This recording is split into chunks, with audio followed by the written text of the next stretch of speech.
Today, as the year ends, we go into our holiday break. We're talking about planning. Everybody has planning on their mind. How do you plan for 2026?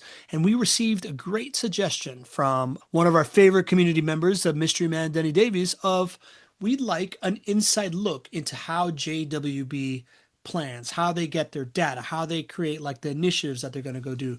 So Gregg and I went to the JWB headquarters, a place that wouldn't exist if there wasn't for a bunch of planning, and pre-filmed a session talking about JWB's famous planning and how they do it. I think you're going to love it.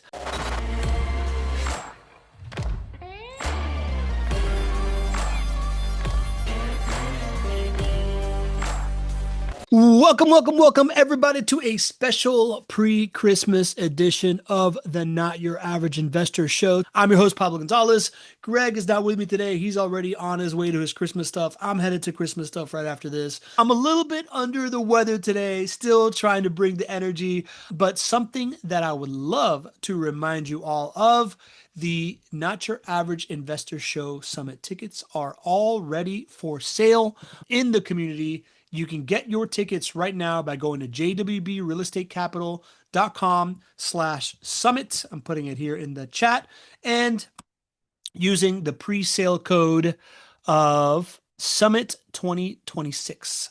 Joanna, if you can paste that in the chat so everybody can copy and paste. Summit 2026 is the pre-sale code. If you go to this website right now, this is so that you can start planning your travel. Get here February 18th. Make sure you're here for the 19th through the 21st here in Jacksonville. Extend your stay how you'd like, but we are deep into planning mode right now. So itinerary will be finalized here at the beginning of the year. Before right now, all you need to know is it's the usual. You get to see all your old friends, meet some new friends that you haven't seen before. JWB clients only. You can get your tickets here, $199, and you got to put in Summit 2026 in order to qualify, because right now we're only promoting it to the community, only 100 spots. It sells out every single year, so go ahead, get your tickets, book in. And now, this was actually really, really cool. Last week, I got to go into, the summit will be held at the JWB headquarters, the new downtown JWB headquarters that JWB will be moved into before summit by February 19th. And I got a little sneak peek of it last week. Gregg, since we were trying to figure out how to do this show in a way that he could still go on vacation and stuff, but he still wanted to show up. We still wanted to talk about this planning process. Do we need to buy our ticket for a guest? Yes, Leslie, you buy one ticket per person. As a community member, you're able to buy a ticket for a guest. So yes, it's not each ticket is separate. So Summit, yes, sorry. Thank you, Mike Foster. It's Summit 26. Mike Foster has it right in the chat. Summit 26. El gran amigos desde Duval. Good to see you, Bill Shields. All right, so I got a sneak peek into the JWB headquarters. Gregg and I went into the space where JWB will be headquartered in downtown and filmed the show about the JWB planning process. Went in there, as you all know, like I run with Gregg in the mornings. I'm always super curious about the planning process. Really got to dive in and uncover a bunch of like real insights about how your planning process at the end of the year should really start throughout the year, right? So you're not just kind of like forgetting all the insights you had from the first quarter, how you incorporate your team into it. I took a lot from this discussion as far as kind of like family planning and how I can build this into my own planning, right? Like how I plan throughout the year. So it's not just last minute, how to build this in consensus-based decision-making instead of a voting framework, and also just how to think through like ranking the decisions of like, do you rank it based on opportunity? Do you rank it based on how good the idea is? Or do you rank it based on kind of like the resources that you have, right? So I think you're going to really, really enjoy this look behind the scenes into JWB headquarters and into JWB's planning process. I'm going to play this here. I'm going to hang out with you and watch it. We can chat all you want, but all the audio, all the sound, and all of that will come from this pre-recorded session. Enjoy this. I'm going to be here with you. Where we at, GC? We're here. A lot of time, energy, vision, planning, but we are in our downtown headquarters for JWB, and yeah, just couldn't be more pumped. This is cool. Now, we're going to see this in the Not Your Average Investor Summit coming up here. That's right. Absolutely. Excited to show it off. The community knows this as the GC building. This is where JWB is moving their corporate headquarters here in the heart of downtown to be part of this thing. But that's not what we're here to talk about. We are here because the mystery man himself, Denny Davis, sent in a really good suggestion, which is, we'd love to get a scene into like how JWB plans. How do you orchestrate this whole thing? And I loved the suggestion from Denny, because as you know, we run in the mornings, sometimes more often than not. But when you guys go into planning season, I'm always super curious, right? Because I just don't think companies at your scale, especially property management companies or real estate investing companies, or whatever you guys call yourself. I think you're kind of one of one, right? Like a vertically integrated real estate investing company. Most companies don't do this type of thing if you're not in like the Fortune 500 or like you start doing it as a different scale, but you don't get to building out a corporate headquarters. You don't get to developing a downtown and city making and everything that you guys are doing without really good strategy, without really, really good planning. And what I don't know if the whole community knows is that this is like a 3-month process, or 2-month process for you guys? Yeah, I was going to say even longer than 3 months. When you think about what actually goes into showing up, business planning technically is a week, but the work ahead of time probably starts 3, 4, maybe 5 months before, in terms of discussions, in terms of putting the numbers together, in terms of the communication and involvement of our key leaders. It really, I mean, it's probably a half a year process. Yeah, interesting. Half a year process, and it really ramps up. It gets really heated kind of like 6 weeks before that week of business planning. I know that, like I see it in your, like in your schedule, and and like you carry the weight of it, right? Because you guys are 120 people at this point? Yeah, 130. 130. You bring together, tell me a little bit about what it looks like, right? Like what is it's like department heads or given tasks, like how far up does the process filter to like get up to kind of like the 4 partners coming out with a business plan?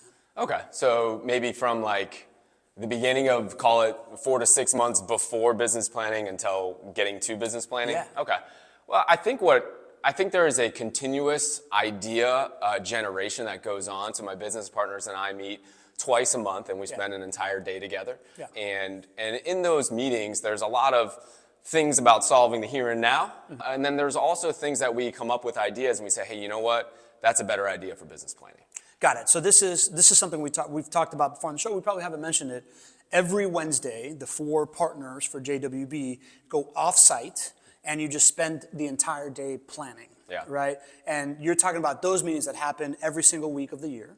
Basically. Well, yeah, it's twice a month now. Twice a month. Okay, so every other week, you guys go into like your bunker, and you're not on site at JWB, you're off site, but you guys are literally just thinking about the future and planning on things. Sometimes those are like what's happening next week, sometimes it's what's happening next quarter, but sometimes you park it into like a parking lot of like, hey, these are business planning ideas. Yeah. All right, continue. Yeah, and it's these are business planning ideas, and then also we are not the best people to be making the decisions at this point as well. So there's a healthy focus on making sure we understand who really is the best person to be making that decision or group of people to be making that decision.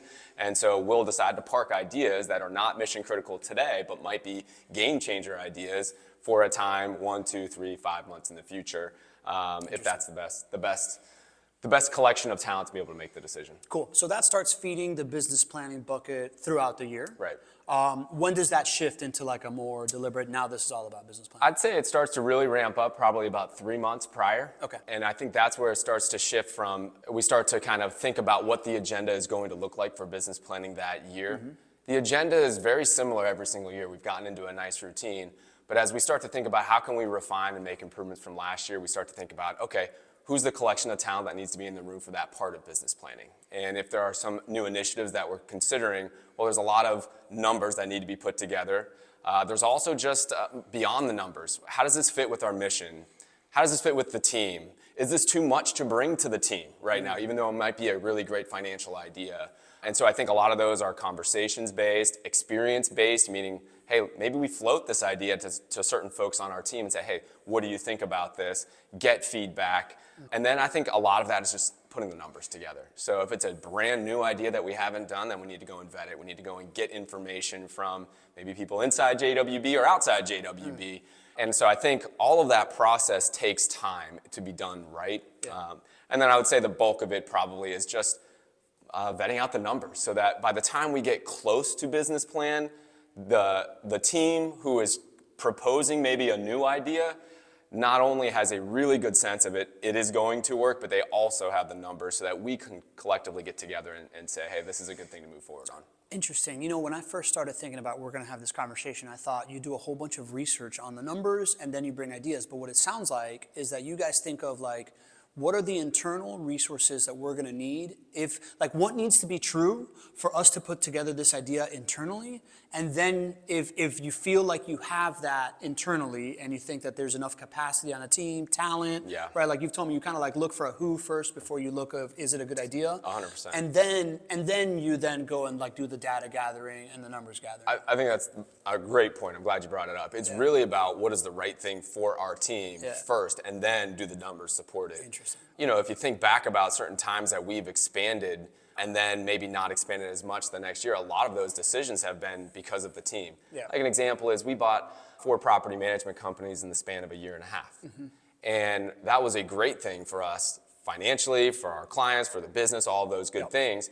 But as we got through that process and we were in our 3rd or 4th acquisition, we realized the effect that it has on the team.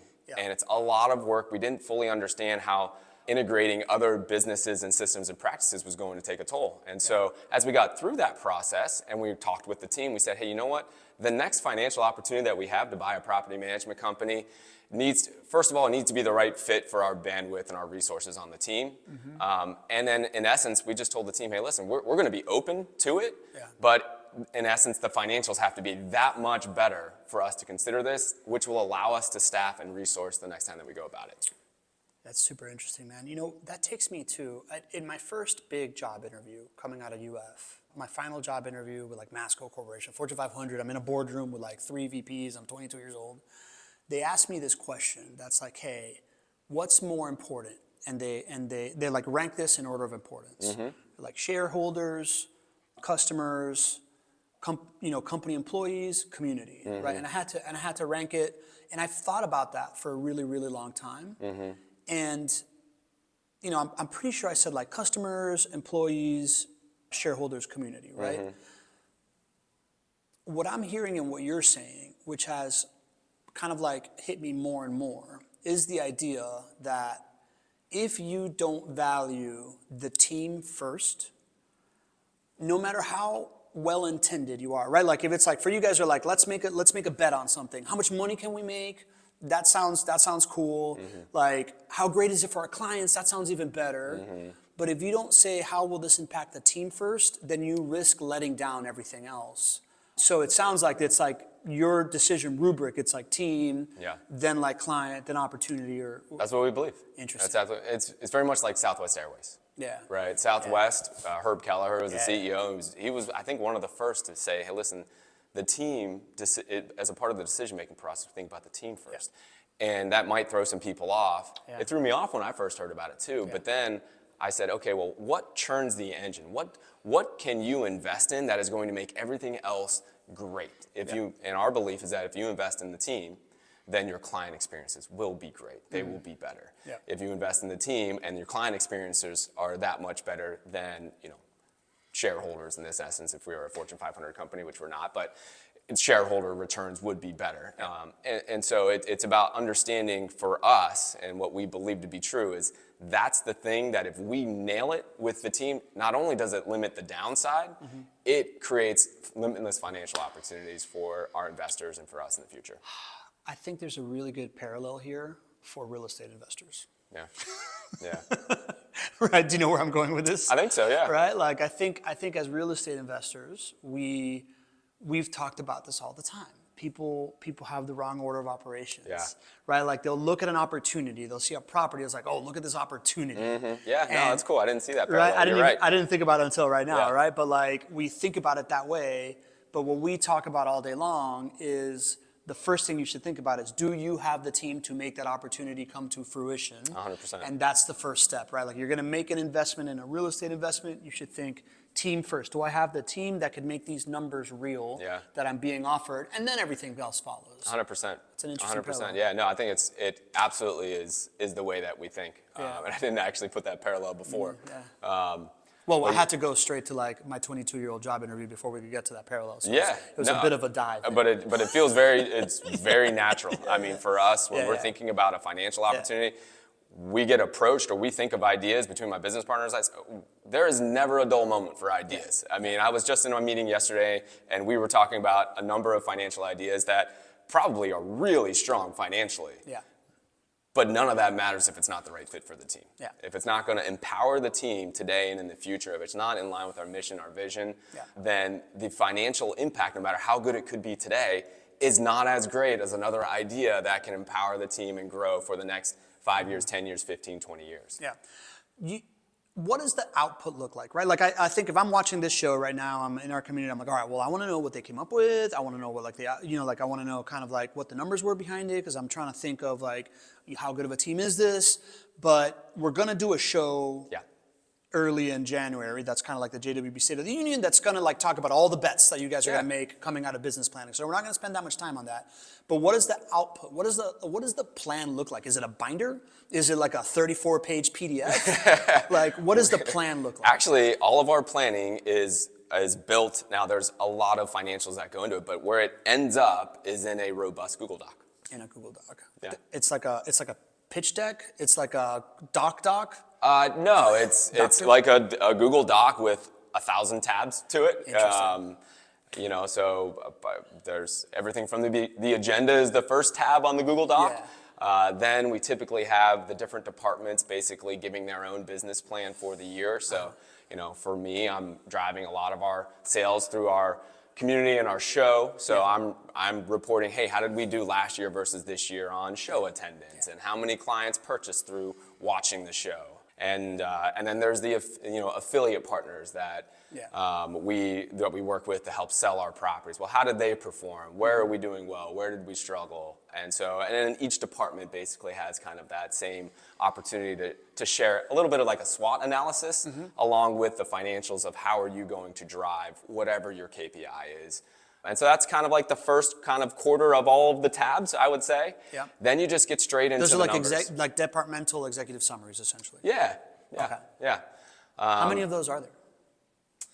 Roughly. Well, I would say probably there's, not every department needs kind of one of those. So I would say there's probably 6 separate kind of like departmental analysis of opportunities, threats, things of that nature, and then the financials behind it. So like what's top of mind for me right now is, the affiliate sales that we drove last year. Yeah. I show up and I say, okay, well, we drove X number of affiliate sales last year. We're expecting 25% growth this year. Here's how I'm going to break it down. So like that is a major component of our marketing and sales department.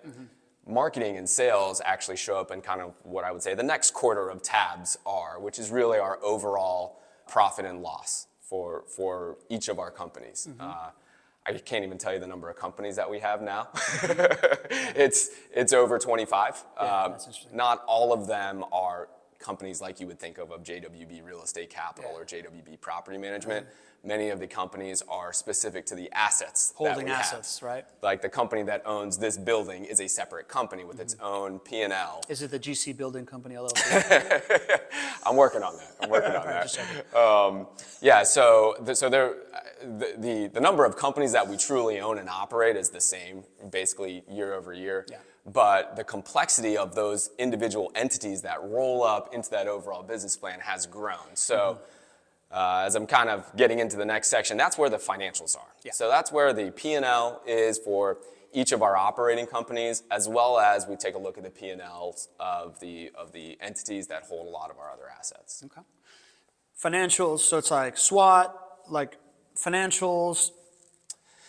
So what I probably failed to mention in kind of like the original kind of like analysis of opportunities and threats, that's where we get into understanding where we think the market is going to be. Yeah, okay, that's what I wanted to hear about, right? Yeah, that's really where we're understanding and taking a deep dive at what is our strategy for our operating companies based on what is right for the team, and then what is the market bearing this year. And so then we spend a lot of time through our own experience, through the knowledge that we gain, through the consultants that we hire, and through just our own awareness of where do we think the market's going to land for things like interest rates, home prices, rent prices, some of those things that are really critical for clients and for us, of course. Interesting. Okay, so we've got those, right? We've got those pieces. I was asking how many of these executive summaries there are, because in my head I was wondering, you guys are 4 partners. Are there like 4 tabs and each of you own something? But if there's 6, I'm assuming either one partner owns multiple, or you have other teammates inside of JWB that have ascended to the point where they own like one of these tabs kind of thing? Yeah, absolutely. And that's a cool thing to talk about. Yeah. For business planning, over the last 20 years, it really has been the 4 of us. And we would lock ourselves in a room for that 1 week, and then, we would put the plan together. Really, over the last few years, we've been able to incorporate more of our directors into the process, cool. which is just, it makes it so much better. How many directors do you have now? We have 4. 4. Yeah. And so now they'll have a part in driving their own P&L. That's cool. Right, so property management is run by Melissa Gillespie. So just as an example, Melissa drives the P&L there. So it's been, it goes back to investing in the team, right? What is best for the team? A part of this plan has been always to help others ascend to a position where they can drive it. And what we have learned is that for that right person, like Melissa as an example, or other directors, they do it better than the 4 of us do at this point because of their talent and because they're in it every day. How far down do the fingers of business planning reach, right? Like if it started with the 4 of you guys driving it, now there's directors like Melissa driving it. At what point as an employee in JWB am I actually contributing to that business plan? If we're talking top down, where's the bottom up? Like how deep down? Let me understand a little bit, because I could give you just a standard answer of saying like everybody contributes, but I think you want more than that. Like, what do you mean by contribute? I mean, like if there's somebody driving it, who else is on the bus, right? Like, and what do those seats look like, right? Like I assume if I've worked at JWB for 6 months, I'm probably not being like asked, hey, what do you think the economy looks like next year? Well, sure. Right. Yeah. But like, just help me understand kind of like how deep down those, like, does Melissa have, 2 other managers that kind of like they huddle up and do this, and then do those 2 managers bring in like maybe 1 person from their department each? Just give me like a picture. Yeah, 100%. And this comes into play as to why does it take 3 to 6 months to effectively business plan for us at this point. So Melissa knows that she's going to have an active role in driving the P&L for JWB Property Management. Well, she goes through all those activities that we used to do for a 1 to 3 month span prior, and she does that with her own team. Yeah. So Melissa's a director, she has managers, managers have supervisors, and then we have our staff. So all of the planning, and I'm not 100% certain how far she includes our staff as a part of it, but I know our managers and our supervisors and Melissa are having one-on-one meetings for a period of months where it's like, hey guys, what ideas do you see that could drive the business in 2026? Yeah. What struggles did we have? How can we improve those? What are new ideas that we just have never done before?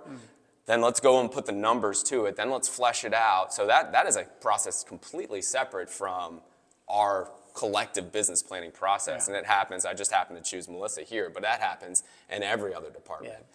Mike Wolfel's our CFO. So there is a lot that Mike does with his team. And as a part of his responsibilities, he also, our DevOps and our tech rolls up to him, HR rolls up to him. So CFO is a title that doesn't do it justice for everything he does. Yeah. So anyway, so there's a lot of conversations, and Lauren Alleman runs our sales and service, and then Jim Marshall runs our construction. So all of those folks are having 1, 2, 3 months of conversations, and then putting the numbers to it so that we can arrive probably, I'm going to say maybe a month before business planning, where everybody feels like they have their ducks in a row, and then we can, go into business planning. Because that last month before business planning, you know what happens?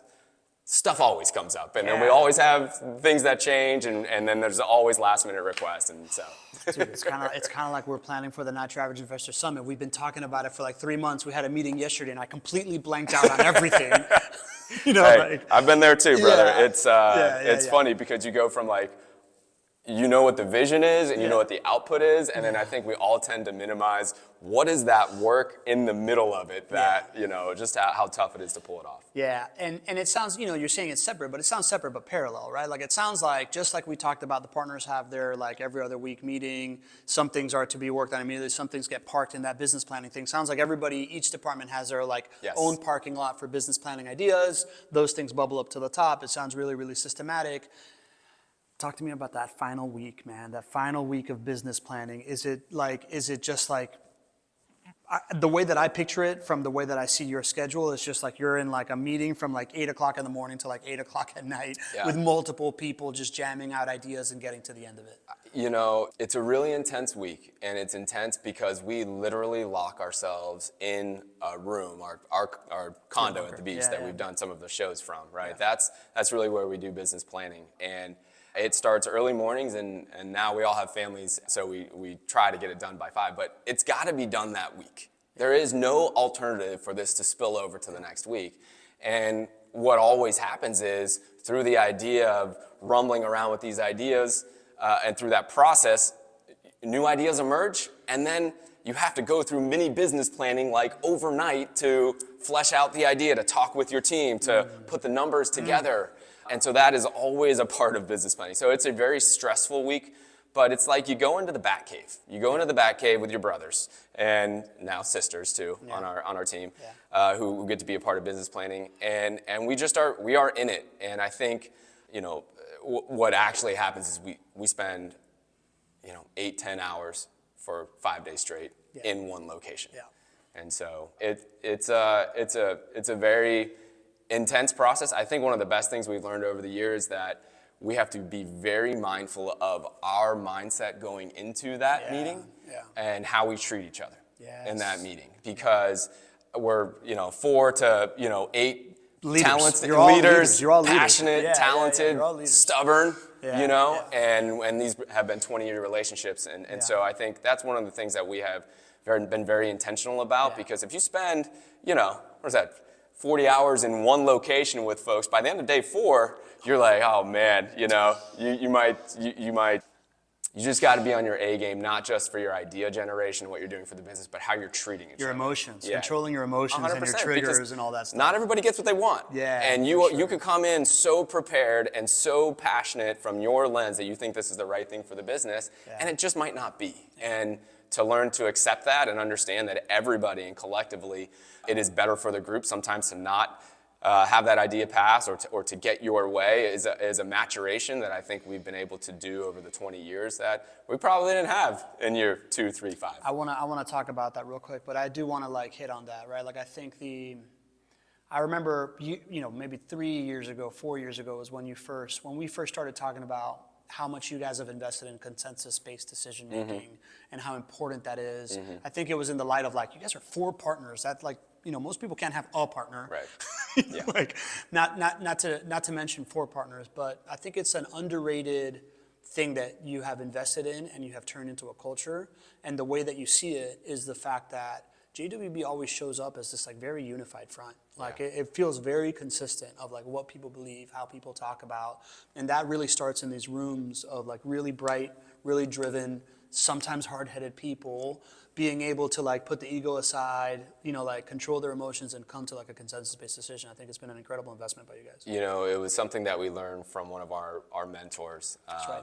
His name was Hal. He has since passed. He was such a big influence on our business. And sometimes you cross paths with people in your journey and you just realize that you were so blessed to be in their presence. And you didn't know it was going to happen that way, and that was sort of our experience with Hal when he was mentoring us. Hal taught us the power of consensus decision making. Yeah. And prior to that, I think, I'm going back maybe 10 or 15 years now, so I don't remember exactly the details, but I do remember the thought that a vote made sense for us. At one point, I only had 2 business partners, and so it was very easy to do a vote, 2 versus 1, and that's how we operated for probably the first few years or whatnot of JWB. And Hal helped us see that was not going to build a sustainable business, and it was not going to be investing in the type of partnership that we wanted, and that we had to really challenge ourselves to come to consensus. And consensus means that you fully support an idea even if it's not exactly what you want. You fully lean in and support that idea because you believe that it's the best thing for everybody overall.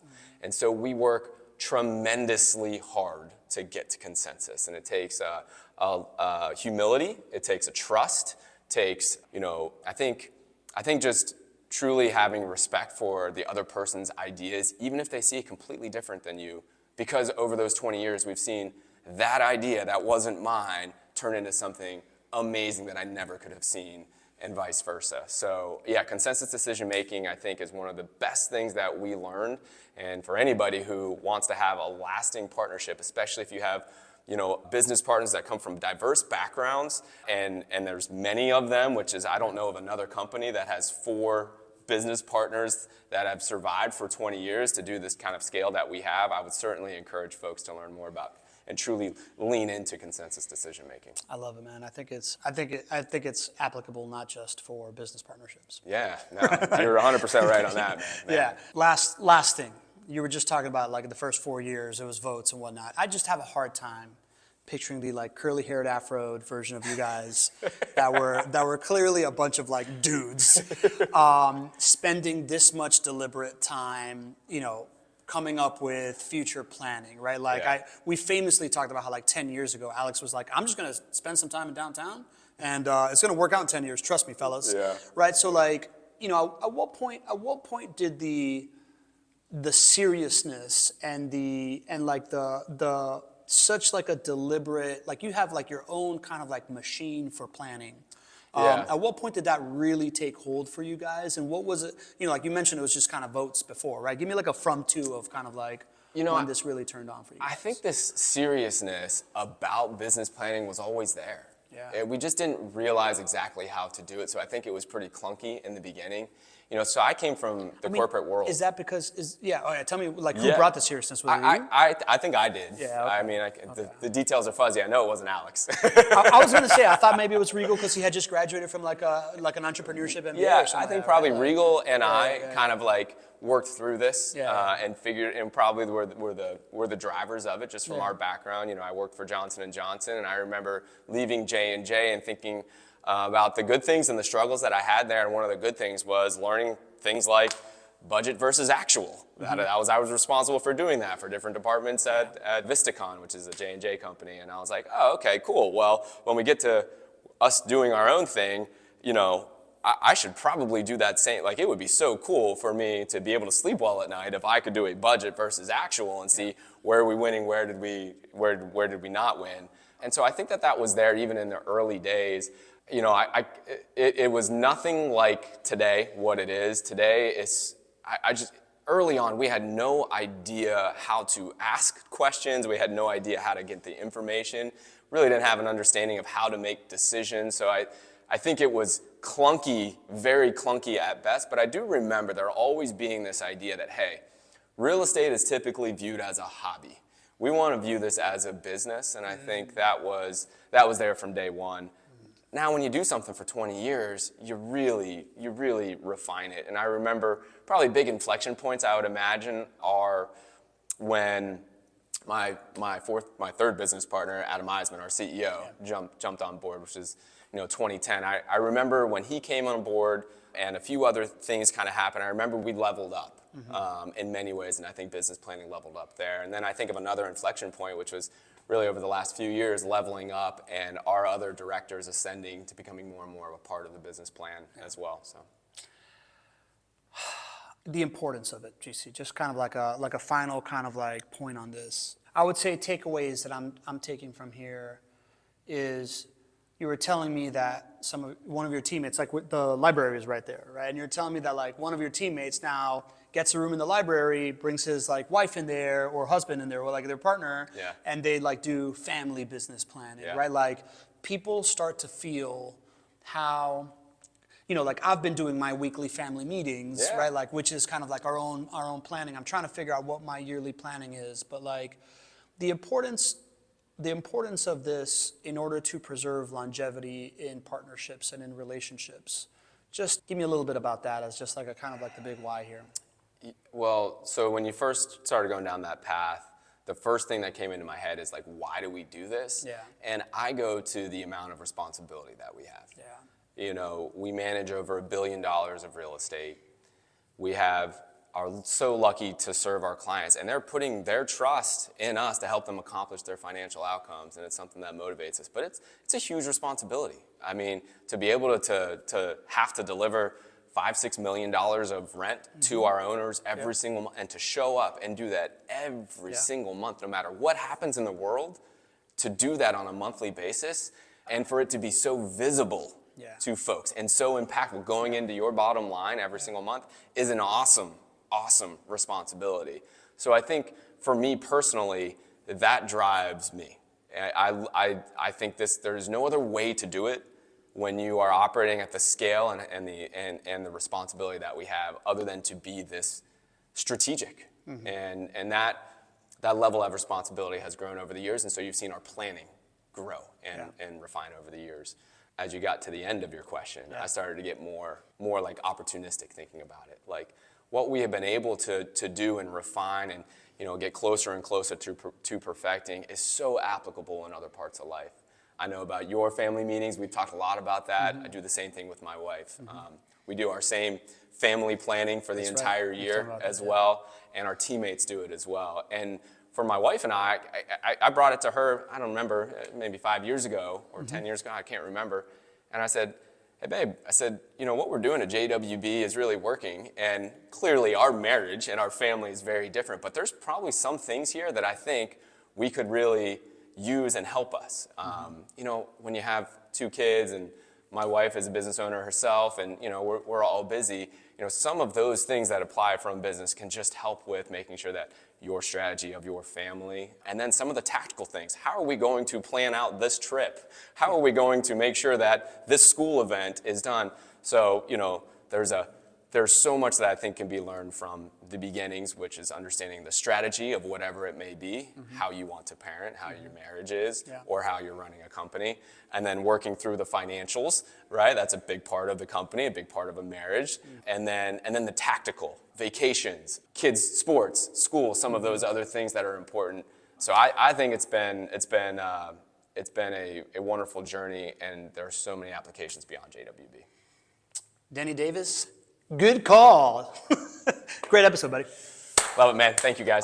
Any advice for anybody that is thinking about their plan or, before we see them next time? I'm going to add on to this. Come to Summit and don't be average. All right. Totally different format today. It was kind of interesting to sit there and watching the show alongside everybody else, like watching myself on the screen while commenting is weird. But yeah, I thought that was really interesting. I was just, chatting here with Leslie in the chat, talking about like this idea of consensus-based decision making is really, it's so key to, rental property investing. I have learned over time comes with hiccups, right? I think you all know it. You've been in it a while, and having your spouse along for the ride is so huge. And I think that the Summit is this like perfect place to have them come. Have them come, be a part of it. I think many of you do this really well, right? Like, you come with your significant other, and I hadn't done it yet, so I'm gonna make that effort to see if Marta can come and be there as well. And I really just enjoyed that whole thing. Yeah, that's right. Lee and Jane do it really well.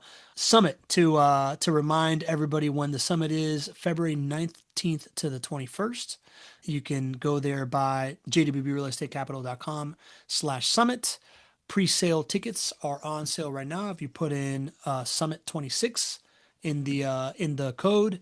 So please be there and bring your significant other, and or bring a friend that you want to get involved into this, right? Like it's more clear than ever that real estate investing is a team sport, right? So come to Summit, Hope you enjoyed this. Hope you have a Merry Christmas and or Happy Hanukkah or any holiday that you're celebrating right now. And I'll see you all next week. Do not. Oh, sorry. And last piece of advice: don't be average.